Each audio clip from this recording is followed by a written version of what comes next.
Estamos revisando el liderazgo cristiano y veíamos que lo primero era el autoconocimiento.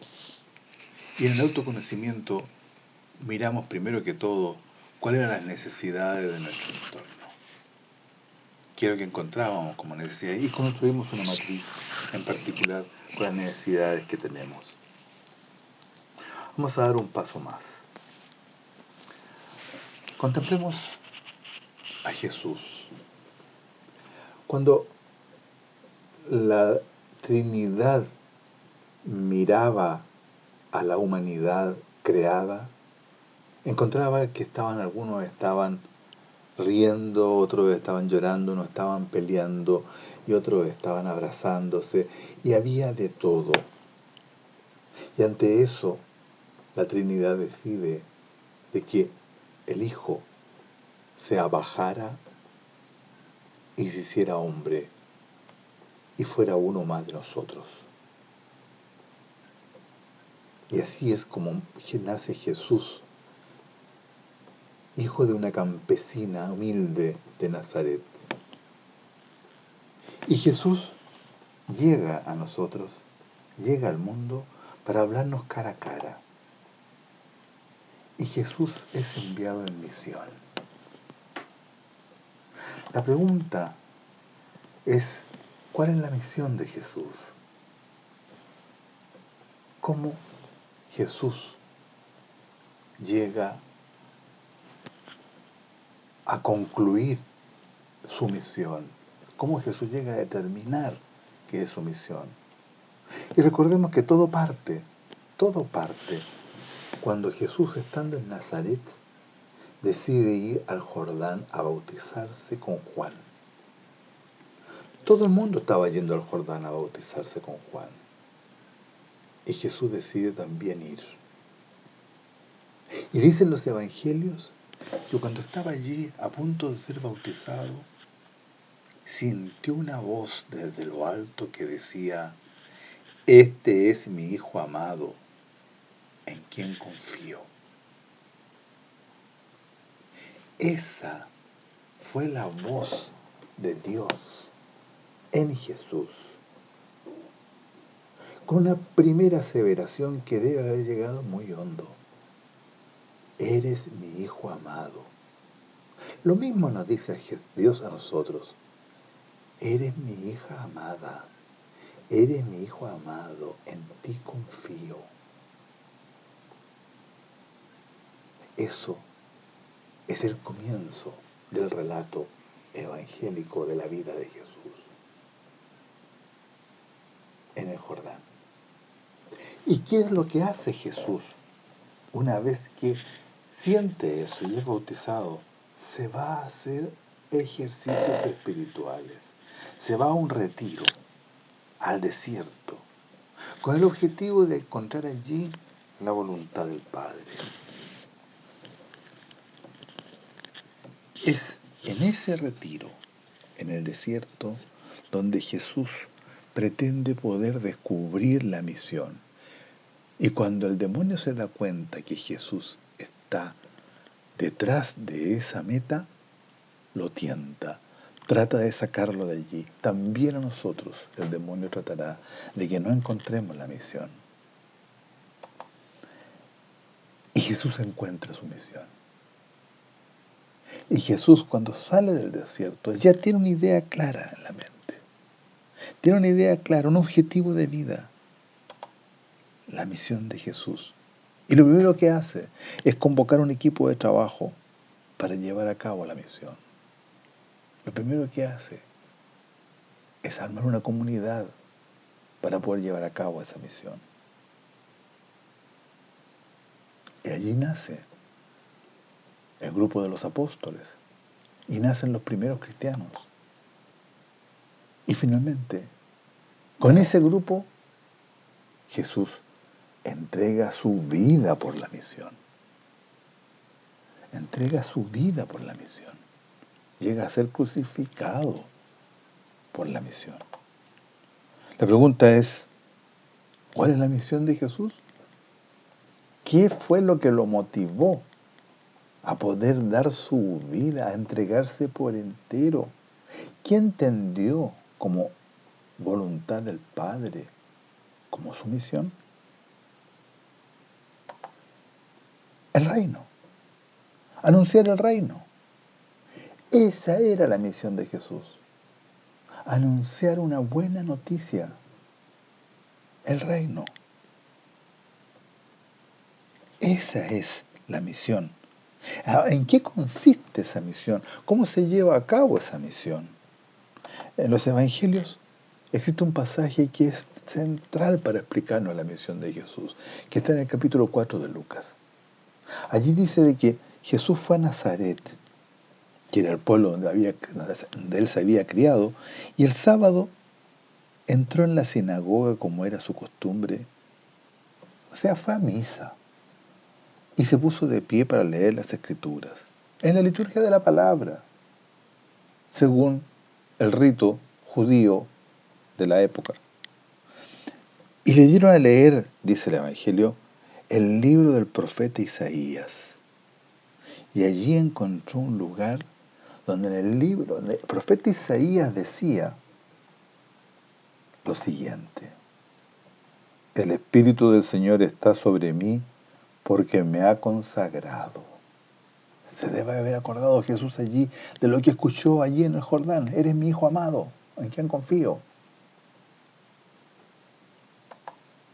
Para llevar la buena noticia a los pobres. Me ha enviado a anunciar la libertad a los presos, a dar vista a los ciegos, a poner en libertad a los oprimidos y anunciar el año favorable del Señor. Estas 5 cosas son el centro de la misión de Jesús. Así se anuncia el reino. Y por ella luchó. Y llevó una buena noticia a los pobres. Y le anunció libertad a los que se sentían presos por las cosas de la época. Y le dio vista a los ciegos, no solo a los ciegos físicos, sino que sacó el velo de cosas que la gente de la época no entendía, no veía bien. Los que se sentían oprimidos, que sintieran que el Señor los amaba, que eran libres y que era posible la misericordia de Dios, un gran perdonazo. La pregunta ahora, ¿y nuestra misión? Si esa era la misión de Jesús, ¿cuál será la nuestra? Bueno, nos decimos cristianos. Nos decimos cristianos, y si somos cristianos, somos de Jesucristo.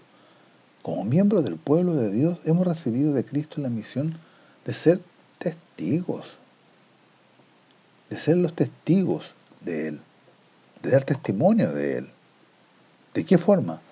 Con nuestras actitudes, con nuestras palabras, con nuestras acciones, o sea, en la vida.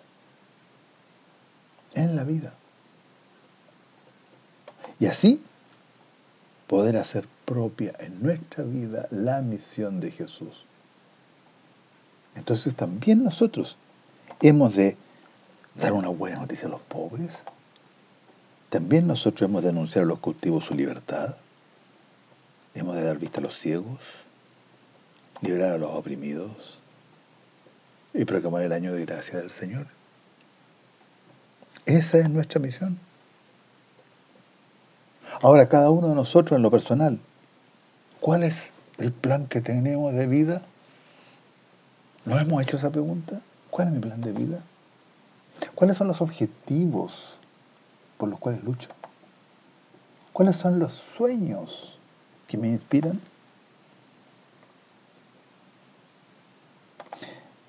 ¿Para dónde voy? ¿Qué estoy haciendo? ¿Por qué estoy haciendo lo que estoy haciendo? Si estoy estudiando, ¿por qué estoy estudiando? Si estoy trabajando en esto, ¿por qué estoy trabajando en esto? ¿Cuál es el sentido que tiene en mi vida lo que estoy haciendo? ¿Para dónde voy? ¿Dónde estoy y para dónde voy? ¿Por qué?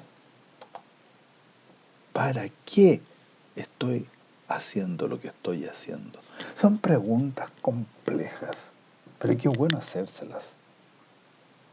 Es muy importante entender el para qué. ¿Cuál será el fundamento que tenemos nosotros en nuestra vida? Existe un concepto que se llama el círculo de oro. El círculo de oro dice que lo primero es poder identificar el qué, que está en el entorno. Lo segundo es el cómo. Y el tercero es el para qué. Y eso es lo que la mayoría de las organizaciones tradicionales hacen. Buscan el qué, después encuentran la forma de hacer ese qué.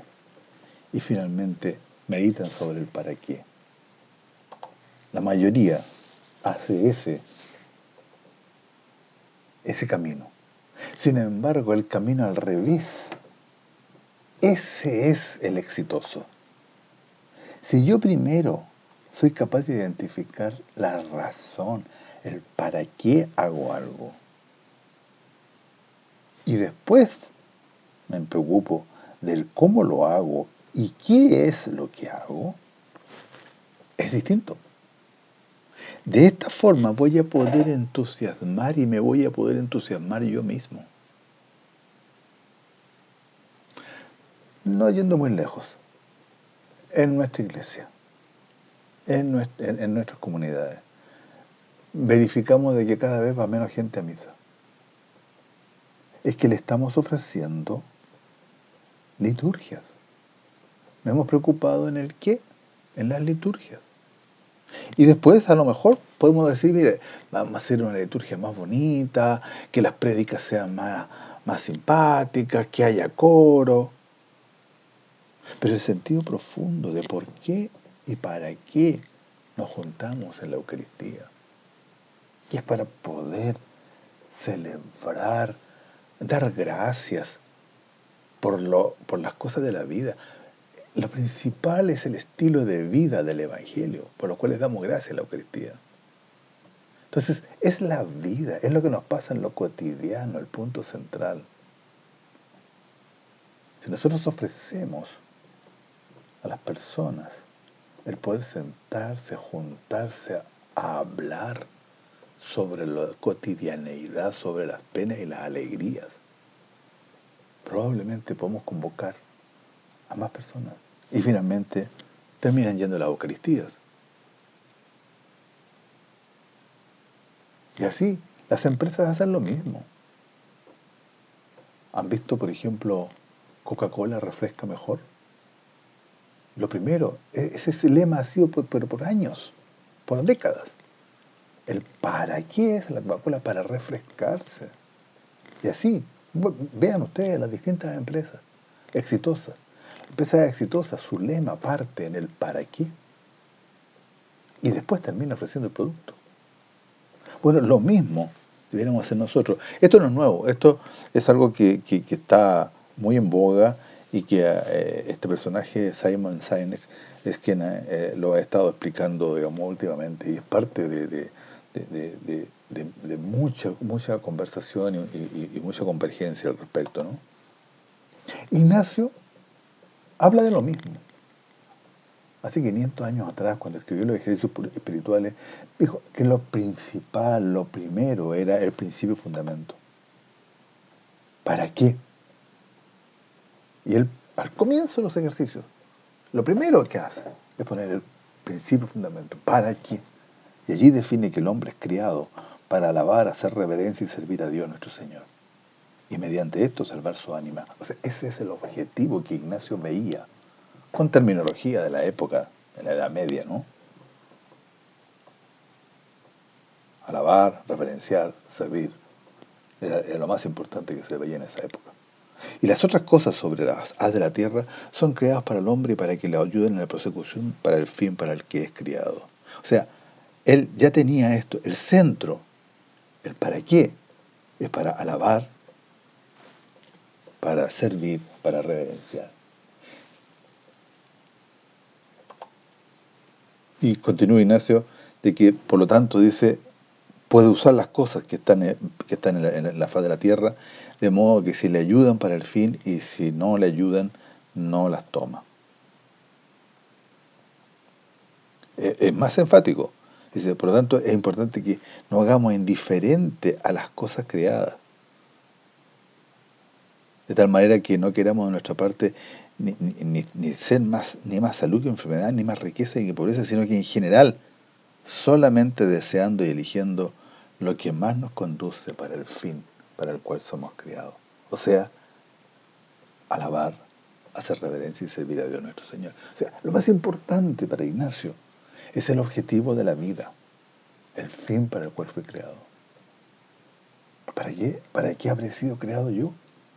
Podríamos preguntarnos. El principio y fundamento es para poder meditar el fin para el cual yo fui creado. ¿Cuál es el objetivo? El hombre es creado para, y de allí tomar o dejar según me conduzcan o no para ese fin. Esto es básico para Ignacio. ¿Para qué he sido creado? ¿Se acuerdan de este cuento? ¿Se acuerdan de este cuento? Alicia, el gato. Y Alicia estaba perdida. Y pregunta, ¿cómo salgo de aquí? Y el gato le pregunta, ¿dónde quieres llegar? Y Alicia le dice, no me importa mucho, lo que quiero es salir. Entonces no importa el camino que tomes. Este cuento que le enseñamos a los niños es que le estamos enseñando de que lo importante es tener objetivos. ¿Dónde quieres llegar? Es la pregunta básica del gato. Si no tienes objetivo, no importa el camino. Vas a seguir perdida. En los ejercicios espirituales es dónde estoy, qué estoy haciendo y para qué. Esas preguntas son la partida de los ejercicios espirituales. En el fondo, encontrar la voluntad de Dios. ¿Qué quiere Dios de mí? ¿A quién nos envía el Señor? Y en el Evangelio de Mateo, al final del Evangelio de Mateo, es bien específico. Vayan pues a la gente de todas las naciones y háganla mis discípulos. Ese es el objetivo. Bautícenla en el nombre del Padre, del Hijo y del Espíritu Santo y enséñenle a obedecer todo lo que les he mandado a ustedes. Allí está el objetivo. Y cuando vemos que puede ser muy difícil, dice, por mi parte no se preocupen porque yo estaré con ustedes todos los días, hasta el fin del mundo. Aquí está. Aquí está. Hacer discípulos y ser discípulos. Ir por el mundo enseñando el Evangelio, la buena noticia. O sea, ser misioneros. Ser discípulos, ser misioneros. Es el objetivo. ¿No parece conocido seguramente? Discípulos misioneros. En Aparecida esa era la gran frase, el gran lema. Vivir como discípulos misioneros de Jesús. O sea, ¿para qué vivo? Para ser discípulo misionero. ¿Cuáles son mis metas? ¿Cuáles son mis metas? ¿Qué quiero? ¿Cuál es mi objetivo de vida? ¿Para qué vivo? Son las preguntas que necesitamos respondernos. Es clara mi misión, la de Jesús, la de nuestra comunidad eclesial, por cierto. Es claro lo que Jesús me pide. Ese es el qué, pero el cómo. El cómo. Eso es lo importante. Entonces, ahora los invito a que podamos responder estas tres preguntas. Estas tres sencillas preguntas. ¿Qué quiero? En forma simple, en forma sencilla. ¿Para qué vivo? ¿Para qué vivo? Y como un ejercicio podrían poner cómo me gustaría ser recordado. El epitafio. Un ejemplo. ¿Qué quiero? Podríamos decir, sí, es simple. Ser feliz. Ayudar a otros a ser feliz. Hacer la voluntad de Dios. Podría ser eso. Ustedes tendrán otras. ¿Para qué vivo? A lo mejor la respuesta podría ser para amar a Dios y a quienes me rodean, podría ser una respuesta. Para dejar un legado, alguien podría querer dejar un legado. O para que mis hijos sean felices, en fin. ¿Para qué vivimos? Cosas concretas, simples, no tratado de filosofía. Y un epitafio, aquí le pongo uno, digamos, de alguien, hizo el bien, era una persona de mucha fe en Dios, se daba por entero y en lo que se proponía fue dejando senda. Ese es el anhelo de que sea el recuerdo que tengan de una persona. Podría ser. Quedamos con ese ejercicio entonces, para que lo podamos hacer, lo vamos a completar y seguimos con estos videos sobre el liderazgo cristiano.